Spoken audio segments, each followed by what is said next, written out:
Hello বন্ধুরা, আসসালামু আলাইকুম ওয়া রাহমাতুল্লাহ। বন্ধুরা, আজকের এই ইংলিশ লার্নিং ক্লাসে আপনাদের সকলকে স্বাগত। বন্ধুরা, আজকে আমরা শিখব প্রিপজিশন নিয়ে বা প্রিপজিশনের নিয়ম কানুন। অর্থাৎ আমরা শিখব প্র্যাকটিক্যালি যে কোথায় কিভাবে প্রিপজিশন বসে। আজকের এই ক্লাসটা একদম 6 থেকে উপরের যত উপরের হওয়ার না কেন আপনি যদি না জেনে থাকেন সবার জন্য ক্লাস, যেটা এক্সাম দিবে বিভিন্ন এইচএসসি এক্সাম বা এসএসসি এক্সাম, তারপরে অ্যাডমিশন টেস্ট, তারপরে যারা জব করতে চান, চাকরি ভাইবা দিতে চান বা পরীক্ষা দিতে চান, তাদের সকলের জন্য আজকের ক্লাসটা একদম ক্লিয়ার হয়ে যাবে যে আসলে এই অল্প একটু ক্লাসের মধ্যে যে কেমনি কোন ইয়েটা বসে আর কি, প্রিপজিশনটা বসে, কার পর কি প্রিপজিশনটা বসে। খেয়াল করি, প্রথমেই আছে I am conscious the matter. বন্ধুরা খেয়াল করুন, সচেতনতা বা সচেতন, এই যে খেয়াল করুন, কনসিয়াস মানে সচেতন এবং সতর্ক, এই দুটো ওয়ার্ড মনে রাখুন। কনসিয়াস এবং সচেতন এবং সতর্ক, এই দুটো ইংরেজি কি কি আছে? Conscious, careful, কশাস, aware. এই শব্দগুলোর পরে যে প্রিপজিশন ব্যবহার করা হয় সেটা কি অন, ফর, অ্যাবাউট নাকি অফ? কোনটা বলতো বন্ধুরা? অফ প্রিপজিশন, ইয়েস, এইটাই ব্যবহার করা হয়। অর্থাৎ সবসময় দেখবেন যারা conscious of, careful of, কশাস of, aware of, সচেতন এবং অসচেতন দুটার পরেই কিন্তু অফ বসে। আমরা যদি কনসিয়াস অফ বসাই, আনকনসিয়াস অফ হয়, কেয়ারফুল আনকেয়ারফুল অফ, কেয়ারফুল অফ হয়, আনকেয়ারফুল অফ হয়, অ্যাওয়ার অফ হয়, আনঅ্যাওয়ার অফ হয়। এটা পরিষ্কার করে বুঝিয়ে দিলাম যে সচেতন এবং অসচেতন, সতর্ক এবং অসতর্ক দুই ইংরেজির পরেই কিন্তু প্রিপজিশন অফ ব্যবহার করা হয়। এরপরে খেয়াল করুন, আই ওয়াজ আ বাস দেন, বলা হচ্ছে তখন আমি একটা বাসে ছিলাম। তাহলে কি ইন বসবে? আপনাদের কি ধারণা, ইন বসবে অথবা কি বসতে পারে?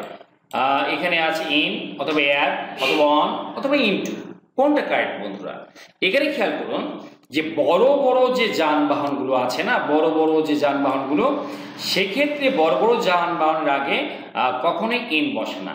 আমরা তখন অ্যাট অন ব্যবহার করে থাকি। কি ব্যবহার করে থাকি? অন। আর ছোট যানবাহন হলে আমরা সবসময় প্রিপজিশন ইন ব্যবহার করে থাকি। I was in a bus, I was on a bus then. এইরকম একটা উদাহরণ শুনুন, যেমন ধরুন আমরা যদি বলি প্লেন, প্লেন কিন্তু অনেক বড় জায়গার অনেক যাত্রী ধরে। তারপরে শিপ, যে জাহাজগুলো রয়েছে বড় বড়, সেখানে কি অন ব্যবহার করে থাকবো আমরা। আর যদি ছোট হয় তাহলে ইন ব্যবহার করবো। In a taxi, in a car আমরা বলতে পারবো, তাই না? তাহলে আই বড় যানবাহনের আগে অন, ছোট যানবাহনের পরে ইন ব্যবহার হয়। ঠিক আছে, আমরা এটুকু শিখলাম আমরা। এরপরে দেখি বন্ধুরা, গুড, গুড মানে তো ভালো। এখানে কি হি is good dash English, on হবে, অ্যাট হবে, উইথ হবে, ফর হবে। কোনটা হবে? অবশ্যই অ্যাট হবে। কারণটা কি? যে আমরা জানি গুড মানে ভালো, কিন্তু গুড অ্যাট মানে দক্ষ। তাহলে গুড মানে ভালো, কিন্তু গুড অ্যাট মানে দক্ষ। তাহলে he is good at English, সে ইংরেজিতে দক্ষ। He is good at English. আমরা বলতে পারি he is good at Bengali, সে বাংলায় দক্ষ, আমরা বলতে পারি।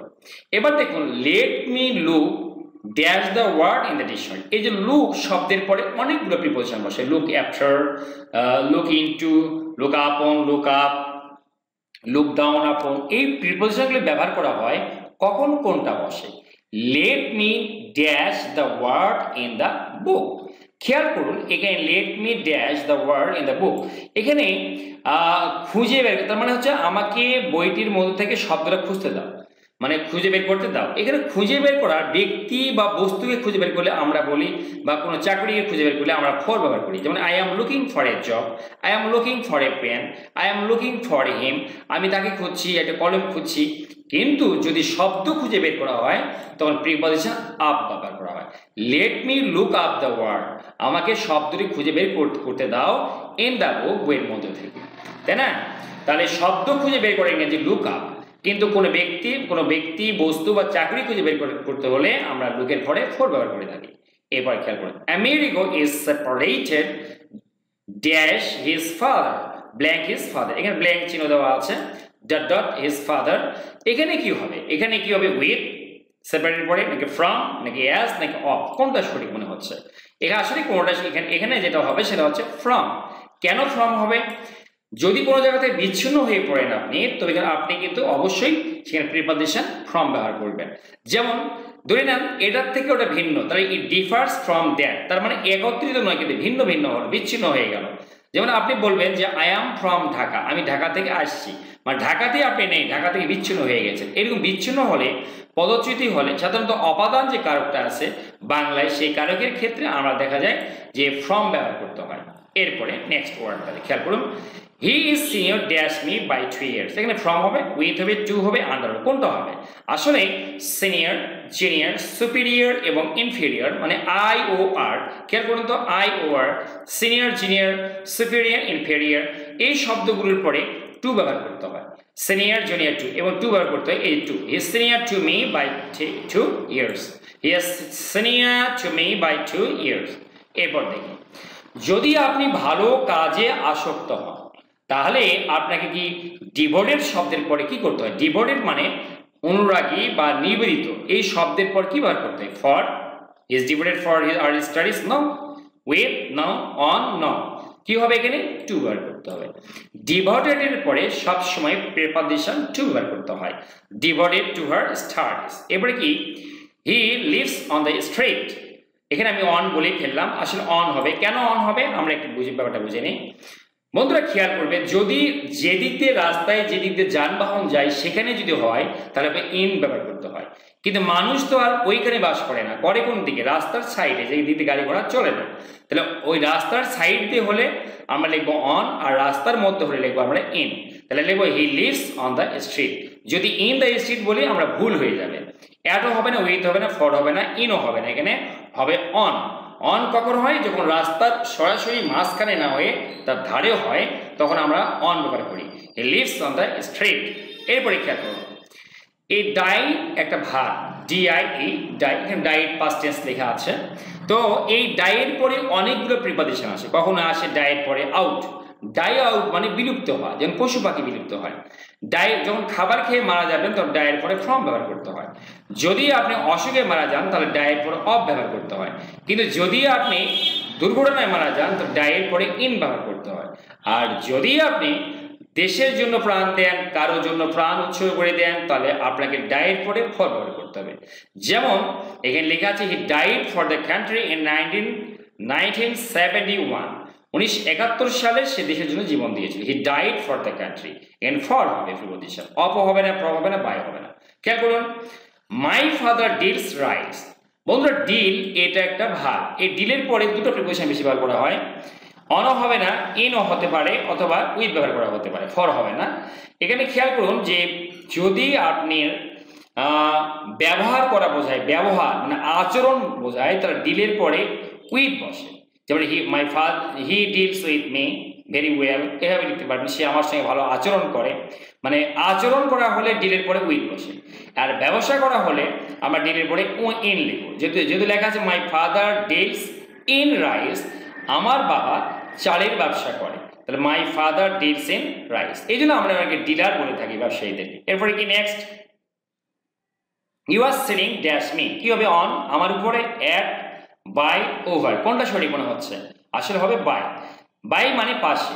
You are sitting by me, এখানে বিসাইডে বসতে পারতো, যেহেতু বিসাইড নেই তাই বিসাইড বসাবো না। You are sitting by me, সে আমার পাশে বসে। He was sitting by me, আবার দেখি he was sitting by me. এরপরে কি আছে? He is looking forward dash a good job. Look forward একটা ফ্রেজ এবং ফ্রেজের সঙ্গে আর একটা ওয়ার্ড যুক্ত হয়, ফ্রেজে তিনটা ওয়ার্ড মিলে ফ্রেজ লুক ফরওয়ার্ড টু। খেয়াল করুন, লুক ফরওয়ার্ড টু মানে প্রত্যাশা করা। এই যেহেতু প্রেজেন্ট কন্টিনিউয়াস টেন্স তাই এখানে ইজ এবং ভার্বের সঙ্গে আই যুক্ত করা আছে। লুক ফরওয়ার্ড টু মানে কি? প্রত্যাশা করা। সবসময় খেয়াল রাখবেন, লুক ফরওয়ার্ড থাকলেই টু বসবে। He is looking forward to a good job, সে একটা ভালো চাকরির প্রত্যাশা করছে, তাহলে এখানে টু হবে। এরপর নেভার বি এভার্স ড্যাশ এর স্টাডিজ, এখানে কি হবে? বিমুখ বললে আমরা কি ফর হবে, অ্যাট হবে, উইথ হবে, টু হবে, কোনটা হবে? টু হবে। কি জন্য টু হবে? এখানে নিয়ম হচ্ছে যে অ্যাভার্স মানে বিমুখ এই শব্দ, আবার অ্যাডভার্স মানে বিমুখ, অ্যাডভার্স আর অ্যাভার্স মানে বিমুখ। এই বিমুখ শব্দের পরে সবসময় প্রিপজিশন টু আসে। যেমন আরেকটা শব্দ আছে ইনডিফারেন্ট, ক্যালাস, উদাসীন এবং বিমুখ। ক্যালাস মানে উদাসীন, ইনডিফারেন্ট মানে উদাসীন। তাহলে এই যে বললাম কি বিমুখ এবং উদাসীন শব্দের পরে টু বসে। কোনো প্রতি যে বিমুখতা উদাসীনতা তখন টু লিখবো এই যে অ্যাভার্স অ্যাডভার্স ইনডিফারেন্ট আর একটা ওয়ার্ড কি বললাম ক্যালাস এরপরে আমরা টু ব্যবহার করবো never be averse to your studies এরপরে বন্ধুরা এই স্যাটিসফাইড এবং কন্টেন্ট এরপরে আপন অ্যাট টু কোনোটাই বসে না বসে উইথ কি বসবে উইথ তাহলে ইজ স্যাটিসফাইড উইথ কন্টেন্ট মানে তৃপ্ত কোনো কিছু নিয়ে তৃপ্ত তাই কন্টেন্ট অথবা স্যাটিসফাইড শব্দের পরে আমরা প্রেপোজিশন অন ব্যবহার করব স্যাটিসফাইড উইথ ব্যবহার করব এরপরে কি উই শুড বিলিভ বন্ধুরা কনফাইড CONFID কনফাইড এবং বিলিভ বিশ্বাস করা এই দুটো ওয়ার্ডের পরে প্রেপোজিশন অন বসে এবং ফেথ এবং আরেকটা শব্দ আছে শুধু বিলিভ BELIEF এরপরে ইন ব্যবহার করতে হয় preposition we should believe in hour selves তাহলে এখানে হবে ইন কি হবে এখানে ইন আমাদের নিজের প্রতি বিশ্বাস থাকা উচিত তাহলে we should believe in our self বিলিভের পরে সব সময় প্রিপোজিশন ইন বসে এরপরে কি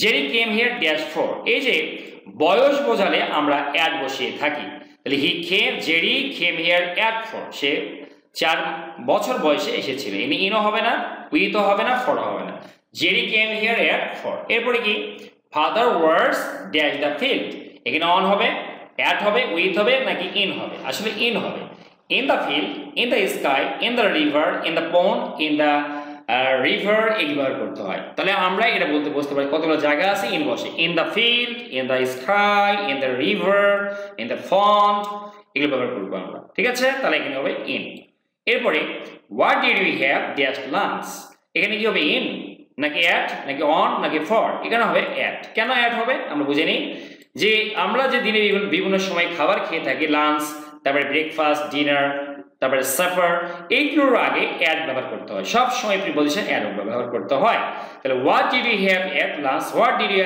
have at breakfast what did you have at dinner এভাবে আমরা বলবো অ্যাড ব্যবহার করবো তাই না হোপ মানে আশা ডিজায়ার মানে প্রত্যাশা বা আশা এক্সপেকটেশন মানে আশা বা প্রত্যাশা এগুলোর পরে প্রিপোজিশন ফর বসে he has no hope for his children তার সন্তানদের জন্য তার কোনো আশা বা ভরসা কোনোটাই নেই তাহলে কি বললাম ডিজায়ার হোপ এক্সপেকটেশন অর্থাৎ আশা প্রত্যাশার পরে যে যদি ওয়ার্ডগুলো থাকে তারপরে প্রিপোজিশন অফ ব্যবহার করতে ফর ব্যবহার করতে হয় এরপর খেয়াল করে নেক্সট ওয়ার্ডটা এই ওয়ার্ডটা ব্যবহার করবো আমরা দ্য লাইট ইজ ফ্লিকারিং এই যে আলো মানে কি কখনো নিভছে আবার জ্বলছে যে ফ্লিকার কন্টিনিউয়াস টেন্স তাই ফ্লিকারিং আছে আওয়ার হেডস এদিকে অন আওয়ার হেডস হবে নাকি ইন হবে নাকি উইথ হবে নাকি অন হবে আসলে হবে ওভার কি হবে ওভার কেন ওভার হবে বন্ধুরা যখন কোনো জায়গার উপরে কিছু ছুঁয়ে থাকে তখন আমরা অন ব্যবহার করি যেমন there is a fan on the table